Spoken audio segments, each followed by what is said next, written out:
당신은 지금 무엇이 부족합니까? 통장 잔고가 늘어나도, 승진을 해도, 좋은 사람을 만나도, 마음 한구석은 여전히 텅 빈 것 같습니다.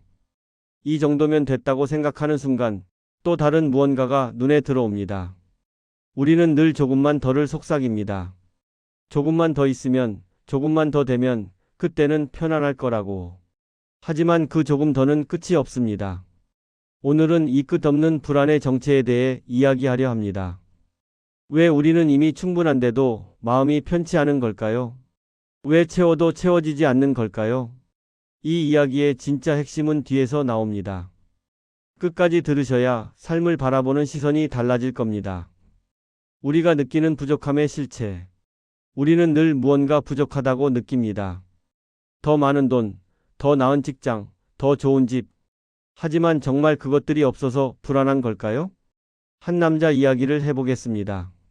40대 중반, 안정적인 직장, 가족도 있습니다. 객관적으로 보면 부족한 게 없습니다.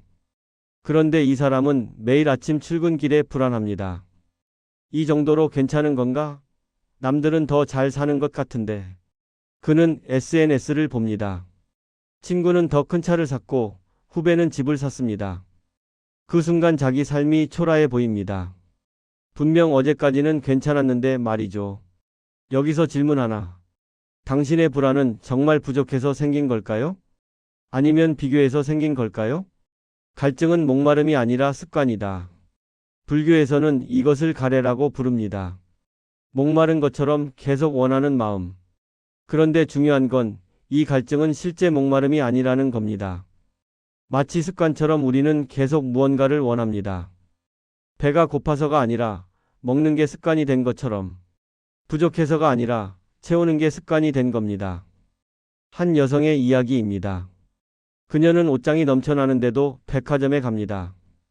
딱 하나만 더라고 생각하며 카드를 긋습니다. 집에 돌아와서 옷을 넣다가 깨닫습니다. 아, 나 이거랑 비슷한 거 이미 있었는데. 그녀는 옷이 필요해서 산 게 아닙니다. 사는 행위 자체가 필요했던 겁니다. 채우는 순간의 설렘, 그 짧은 만족감. 당신은 정말 그것이 필요해서 원하는 걸까요? 아니면 원하는 것 자체에 중독된 건 아닐까요? 충분함을 느끼지 못하는 이유. 우리가 충분하다고 느끼지 못하는 이유는 간단합니다. 우리는 늘 다음을 보고 있기 때문입니다. 한 남자가 10년간 모은 돈으로 드디어 집을 샀습니다. 계약하던 날, 그는 행복했습니다. 하지만 이사 온 첫날 밤, 그는 옆집 베란다를 보며 생각합니다. 저 집은 한 평이 더 넓네. 그 순간 그의 기쁨은 흐려집니다. 집을 갖지 못해서 불행한 게 아니었습니다. 집을 가졌는데도 불행한 겁니다. 왜 그럴까요? 우리의 마음은 가진 것을 세지 않습니다. 없는 것을 세기 때문입니다. 지금 당신 앞에 펼쳐진 것들을 보십시오. 없는 것만 보고 있지 않습니까? 불안은 미래에 대한 집착이다. 우리의 불안은 대부분 아직 오지 않은 미래를 붙잡으려는 데서 옵니다. 나이 들면 어쩌지? 돈이 모자라면 어쩌지? 병에 걸리면 어쩌지? 우리는 일어나지 않은 일을 두려워합니다. 그리고 그 두려움을 없애기 위해 더 많이 준비하려 합니다. 더 많이 모으고 더 많이 확보하려 합니다. 하지만 생각해 보십시오. 당신이 걱정했던 일 중 실제로 일어난 건 얼마나 됩니까? 대부분은 일어나지 않았을 겁니다. 우리는 존재하지 않는 미래의 구멍을 현재의 행복으로 메우려 합니다. 그러니 아무리 채워도 채워지지 않는 겁니다. 지금 이 순간 당신에게 정말 부족한 게 있습니까? 더는 끝이 없다. 사람들은 말합니다.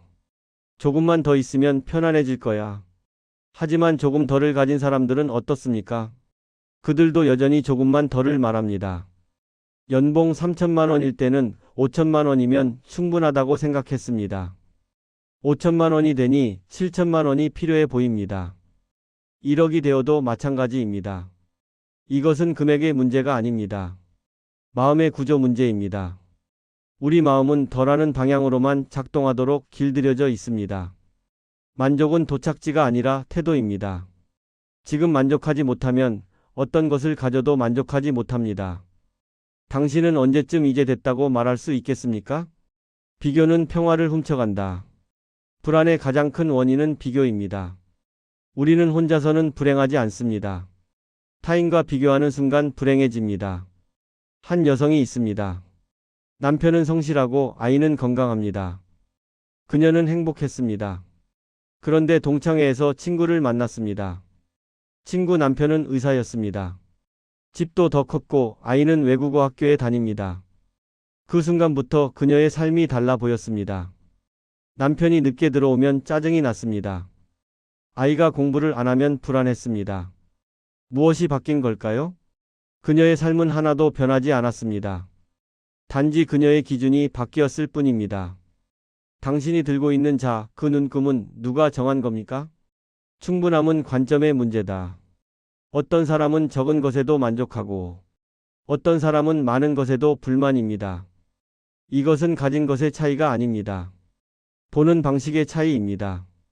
한 노인이 작은 방에서 살고 있었습니다. 손자가 물었습니다. 할아버지, 이렇게 좁은데 답답하지 않으세요? 노인이 웃으며 답했습니다. 나는 방을 보지 않는다. 창밖의 하늘을 본다. 우리는 늘 부족한 것을 봅니다.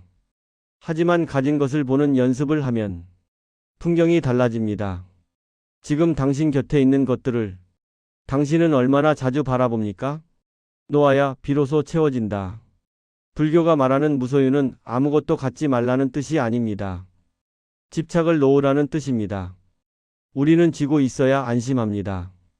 하지만 정작 쥐고 있는 동안에는 손이 자유롭지 못합니다. 한 남자가 모래를 움켜쥐었습니다. 놓칠까봐 더 세게 쥐었습니다. 그럴수록 모래는 손가락 사이로 빠져나갔습니다. 당신이 불안해서 더 꽉 쥐고 있는 것, 그것이 오히려 당신을 더 불안하게 만들고 있지는 않습니까? 고요 속에서 발견하는 충분함. 우리가 불안한 이유는 단순합니다. 멈추지 않기 때문입니다. 계속 움직이고, 계속 채우고, 계속 확인합니다. 그 소란 속에서 우리는 정작 중요한 것을 놓칩니다. 나는 지금 이대로 괜찮다는 사실을 한번 멈춰 보십시오. 아무것도 하지 말고 조용히 앉아 있어 보십시오. 숨이 들어오고 나가는 것을 느껴보십시오. 그 순간 당신은 깨닫게 될 겁니다. 지금 이 순간에는 아무 부족함이 없다는 것을. 불안은 미래에 있고 후회는 과거에 있습니다. 하지만 지금 이 순간에는 그 어떤 것도 부족하지 않습니다.